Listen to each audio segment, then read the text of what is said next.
কাঁচকলা দিয়ে একটু অন্যরকম কিছু বানাবেন ভাবছেন, তাহলে এই রেসিপিটা একবার ট্রাই করে দেখতে পারেন। গ্যারেন্টি দিয়ে বলছি, মাংসের স্বাদকেও হার মানাবে। আর তাই দেখবেন বাচ্চা থেকে বড় সবারই এটা দারুণ পছন্দ হবে। আপনারা চাইলে বাসন্তী পোলাও বা গরম ভাতের সাথে এটাকে সার্ভ করে নিতে পারেন। আর তাছাড়াও রেসিপিটা পারফেক্টলি করার জন্য সাথে থাকবে অনেক টিপস অ্যান্ড ট্রিক্স।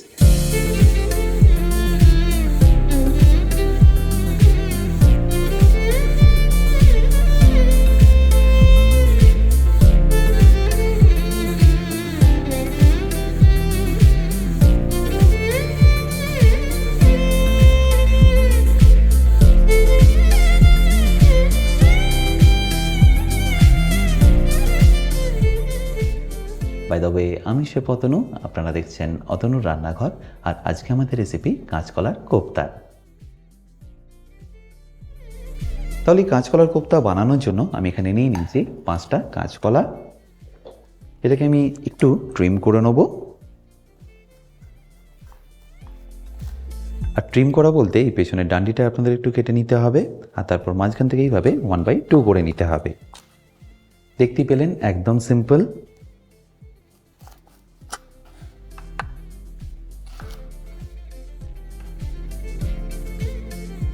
আর সবকটা কাঁচকলা কাটা হয়ে গেলে আমি এটাকে ডাইরেক্টলি দিয়ে দিচ্ছি প্রেশার কুকারের মধ্যে সেদ্ধ করে নেওয়ার জন্য।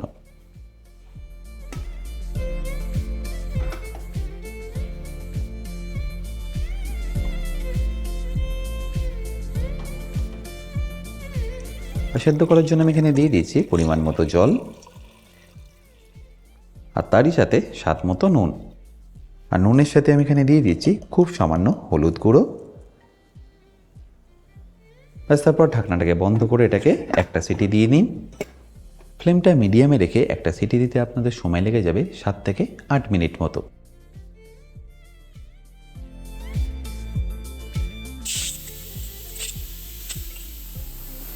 নিশ্চয়ই দেখতে পেলেন একটা সিটি পড়ে গেছে। আমি এখানে গ্যাসটাকে বন্ধ করে দিচ্ছি আর তুলে নিয়ে এটাকে আমি সাইডে রেখে দেবো। প্রেসারটা একবার রিলিজ হয়ে গেলে আমি ঢাকনাটা আপনাদের খুলে দেখাচ্ছি। এখন দেখুন, এর প্রেসারটা কিন্তু একদম রিলিজ হয়ে গেছে। তাই ঢাকনাটাকে আমি খুলে নিচ্ছি। দেখুন, কাঁচকলাটা এখানে কিন্তু এখন পারফেক্টলি সেদ্ধ হয়ে গেছে। ব্যাস, এবার এটাকে আমি জল থেকে বের করে ছাড়িয়ে নিচ্ছি। আচ্ছা, কাঁচকলাটা আপনারা ছাড়াবেন কিভাবে সেটাও দেখে নিন। একটু ঠান্ডা হলেই আমি এটাকে ছাড়িয়ে নেবো। আর ছাড়ানোর জন্য এই পেছনের অংশটাকে আপনাদের এইভাবে বাদ দিয়ে দিতে হবে। আর তারপর ঘুরিয়ে নিয়ে এই যে কোলার ওপরটাকে আপনাদের এইভাবে একটু চিরা লাগিয়ে দিতে হবে। দেখুন, চিরা লাগালেই কোলাটা কিন্তু পারফেক্টলি খুলে যাবে এইভাবে। ব্যাস, তারপর এটাকে একটা চামচ দিয়ে এইভাবে তুলে নিন। দেখুন এটা ছাড়ানো কতটা সিম্পল। হলুদ দিয়েছি বলে কালারটা একটু চেঞ্জ হয়েছে। আপনারা যদি হলুদ না দিতে চান তাহলে নাও দিতে পারেন। আচ্ছা, এবার এখানে সবকটা সেদ্ধ করা কাঁচকলার খোলাটা আমি দেখুন ছাড়িয়ে নিয়েছি। এবার এটাকে ভালো করে আমি ম্যাশ করে নেব। আমি একটা হুইক্স দিয়ে এটাকে ভালো করে ম্যাশ করে নিচ্ছি। আপনাদের কাছে যদি স্পুন থাকে আপনারা চাইলে স্পুন দিয়ে এটাকে ম্যাশ করে নিতে পারেন। ব্যাস, এটা দেখুন এখানে পারফেক্টলি কিন্তু ম্যাশ হয়ে গেছে। আর ম্যাশ করে নেওয়ার পরে দেখুন এর মধ্যে আপনাদের আর কী কী দিয়ে দিতে হবে। প্রথমে দিয়ে দিচ্ছি আদা কুচি 1 চা চামচ, তারই সাথে যাবে রসুন কুচি 1 চা চামচ, এরই সাথে যাবে কাঁচা লঙ্কা 1 চা চামচ, বা আপনারা যেরকম ঝাল খেতে চান সেই অনুযায়ী এখানে দিয়ে দিতে পারেন। এরপর দিয়ে দেবো হলুদ গুঁড়ো 1/2 চা চামচ, কাশ্মীরি লঙ্কার গুঁড়োও যাবে 1/2 চা চামচ, ধনে গুঁড়ো আমি এখানে দিয়ে দিচ্ছি 1 চা চামচ। কোপ্তাটাকে একটু চটপটা করার জন্য দিয়ে দিচ্ছি সামান্য একটু বিট নুন, আর তারই সাথে সামান্য একটু রেগুলার নুনও। নুনটা এখানে একটু আপনারা বুঝিয়ে দেবেন, কারণ গ্রেভিতেও কিন্তু অলরেডি নুন থাকবে। এরপর যাবে 1 চা চামচ মৌরি। আচ্ছা, এখানে চাইলে আপনারা অল্প একটু গরম মশলাও কিন্তু অ্যাড করতে পারেন। বাইন্ডিংয়ের জন্য আমি এখানে দিয়ে দিচ্ছি 2 চা চামচ বেসন, আর সবশেষে অল্প একটু ধনে পাতা। ব্যাস, এবার এটাকে ভালো করে আপনাদের মিশিয়ে নিতে হবে।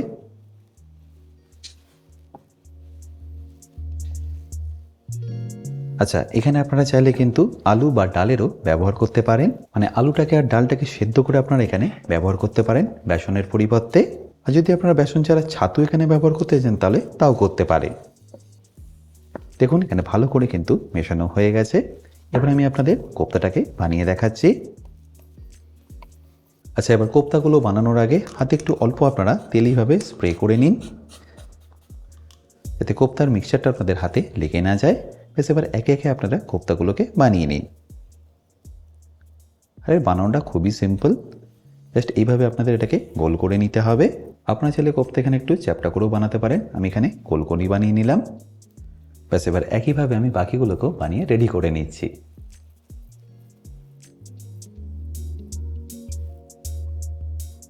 তাহলে দেখুন সবকটা কাঁচকলার কোপ্তা আমার এখানে কিন্তু বানানো রেডি হয়ে গেল। আর এপাশে দেখুন কাঁচকলার কোপ্তাগুলোকে ভাজার জন্য আমি এখানে সরষের তেল ভালোভাবে গরম করে নিয়েছি। এবার একে একে আমি কোপ্তাগুলোকে দিয়ে ভেজে নেব। সবকটা একেবারে দেওয়ার দরকার নেই, আপনারা এটাকে ব্যাচ ওয়াইজও কিন্তু ভেজে নিতে পারেন।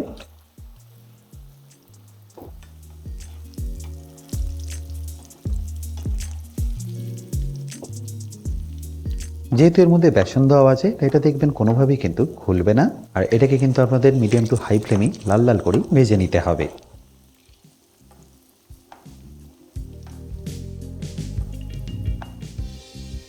যেহেতু কাঁচকলা অলরেডি কুক করা আছে, তাই এটা কুক হতে কিন্তু বেশি সময় একদমই লাগবে না। 2 থেকে 3 মিনিটের মধ্যেই দেখবেন মিডিয়াম টু হাই ফ্লেমে এটা ভালো করে ভাজা হয়ে যাবে। দেখুন এটা একদম পারফেক্টলি ক্রিস্পি করে ভাজা হয়ে গেছে। ব্যাস এবার এটাকে আমি তুলে নেব।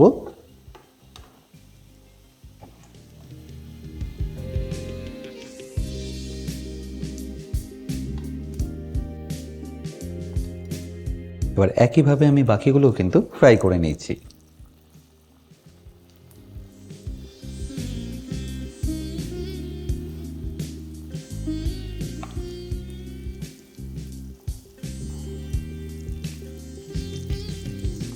দেখুন সেকেন্ড ব্যাচটা এখানে পারফেক্টলি ভাজা হয়ে গেল।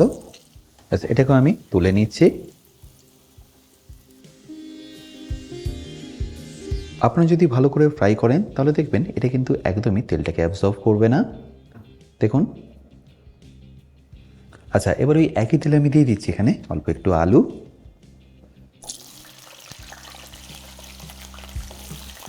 আপনারা যদি আলু না দিতে চান সেক্ষেত্রে আপনারা নাও অ্যাড করতে পারেন। আর আলুটাকে কিন্তু আপনারা এখানে একদম লাল লাল করেই ভেজে নেবেন। মিডিয়াম টু হাই ফ্লেমে এটা ভাজতে আপনাদের মোটামুটি সময় লেগে যাবে 8 থেকে 9 মিনিট মতো। আর এই স্টেজে আলুটাকে আপনাদের প্রায় 90% মতো কুক করে নিতে হবে, বাকি 10% করে নিতে হবে গ্রেভির মধ্যে। এবার যখনই দেখবেন আলুটা এরকম লাল লাল করে ভাজা হয়ে গেছে, 90% মতো কুক হয়ে গেছে, তখন এটাকে তুলে নিন আর রেখে দিন একটা প্লেটের মধ্যে। এবার গ্রেভিটাকে বানানোর জন্য দেখুন তেলটা আমি এখানে একদম কমিয়ে নিয়েছি। তারপর এর মধ্যে দিয়ে দিচ্ছি 4টে এলাচ, 2টো দারচিনির টুকরো, তারই সাথে 4টে শুকনো লঙ্কা আর 1 চা চামচ গোটা জিরে। ব্যাস তারপর এটাকে একবার ভালো করে মিশিয়ে নিয়ে দিয়ে দিন এখানে পেঁয়াজ কুচি।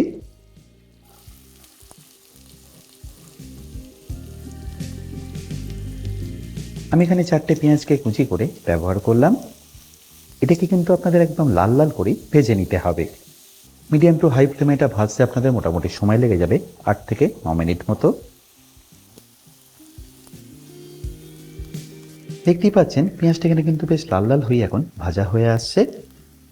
এরপর যখনই দেখবেন পেঁয়াজটা একদম লাল লাল করে ভাজা হয়ে গেছে, তখন এখানে দিয়ে দিন আদা রসুন বাটা 2 চা চামচ।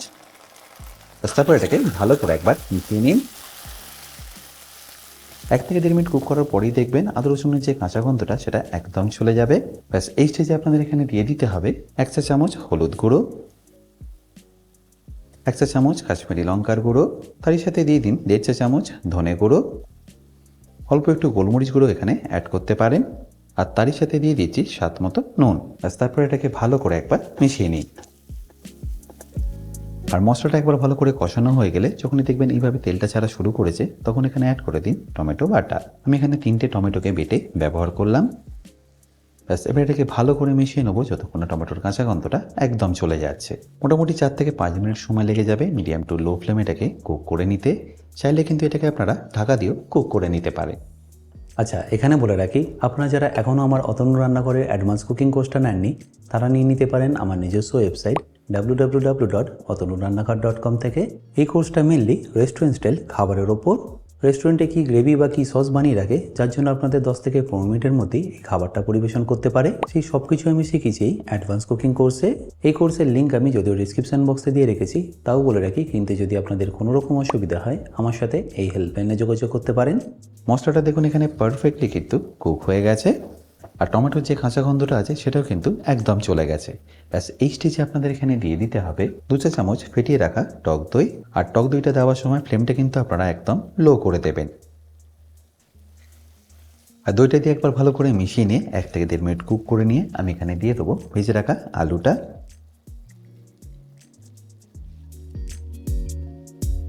আর আলুটা দেওয়ার পরে এটাকে ভালো করে মিশিয়ে নিয়ে ঢাকা দিয়ে কুক করে নেবো আরও 1 থেকে 1.5 মিনিটের জন্য।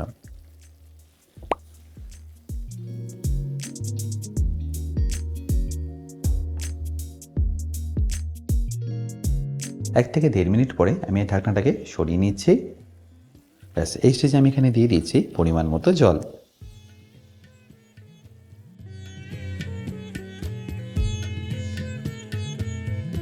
জলটা আমি একটু বেশি দিলাম কারণ কাঁচকলার কোপ্তাগুলো জলটাকে একটু রিডিউস করে নেবে বা সোক করে নেবে। ব্যাস এবার জলটা দেওয়ার পরে ফ্লেমটাকে হাই করে এটাকে ভালো করে একবার ফুটিয়ে নিন। আর এই স্টেজে আমি অল্প একটু চিনিও এখানে ব্যবহার করব, যাতে দই আর টমেটোর টক ভাবটা একটু কমে যায়।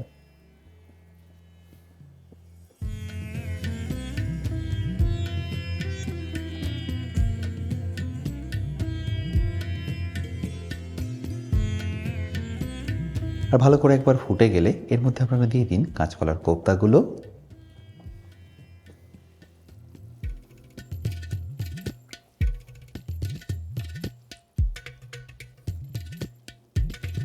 এরই সাথে দিয়ে দিন কয়েকটা চেরা কাঁচা লঙ্কা। ব্যাস তারপর এটাকে ভালো করে মিশিয়ে নিয়ে ঢাকা দিয়ে কুক করে নিন 2 থেকে 3 মিনিটের জন্য।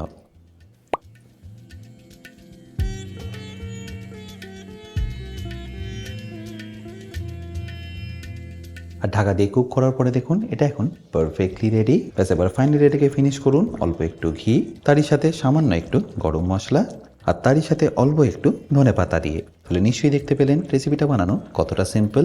আশা করি সিম্পল রেসিপিটা আপনাদের নিশ্চয়ই ভালো লেগেছে। আর যদি ভালো লেগে থাকে অতি অবশ্যই কিন্তু আমাকে কমেন্টে জানাতে ভুলবেন না। ব্যাস এবার এটাকে আপনারা গরম গরম পরিবেশন করে নিন।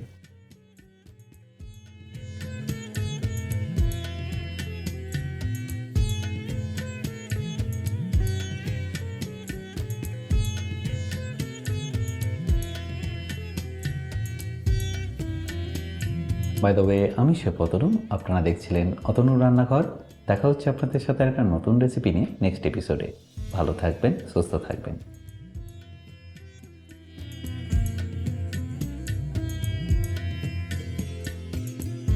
আলুটাও দেখলেন কতটা পারফেক্টলি কুক হয়েছে, আর তার সাথে দেখুন কাঁচকলার কোপ্তাটাও কতটা পারফেক্টলি কুক হয়েছে।